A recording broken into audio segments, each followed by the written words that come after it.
துஷாலாவின் விதி, காந்தாரியின் பேரழிவு. நரேஷ்வர் நகரத்தில் மன்னர் சுபலாவின் அரண்மனையில் ஒரு அழகிய குழந்தை பிறக்கிறது.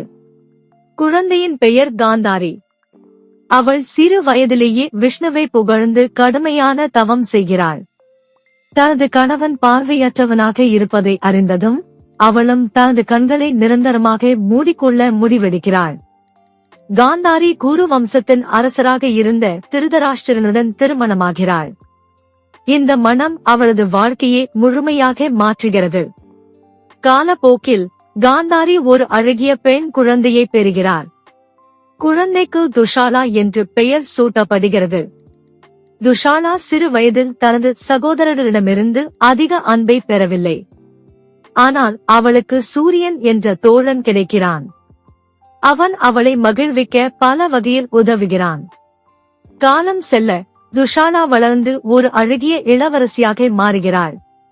காந்தாரி துஷாலாவை சிந்து நாட்டின் அரசரான ஜெயதிர்த்தனுடன் திருமணம் செய்து வைக்கிறார். திருமண வாழ்க்கை இனிதாக சென்று கொண்டிருந்த போதே மகாபாரத போர் வெடிக்கிறது. யுத்தத்தில் துஷாலாவின் கணவர் ஜெயதிர்த்தன் கொல்லப்படுகிறார்.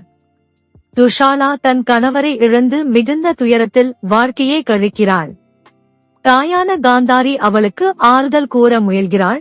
ஆனால் அவள் மனம் முழுமையாக நிம்மதியடைய முடியவில்லை. மகாபாரத போர் முடிந்த பின் காந்தாரி கிருஷ்ணரை சபிக்கிறாள். அந்த சாபம் எதிர்காலத்தில் யாதவர்கள் அழிவதற்கான காரணமாகிறது. துஷாலா தனது குடும்பத்தை இழந்த வேதனையில் ஆழ்ந்து ஆன்மீக வழியில் செல்வதற்கு முடிவெடுக்கிறாள். தன் வாழ்க்கையின் இறுதி நாட்களில் துஷாலா கோயில்கள், தர்மசாலைகள் ஆகிய இடங்களில் தங்கியிருந்து தியானத்தில் ஆழ்கிறாள்.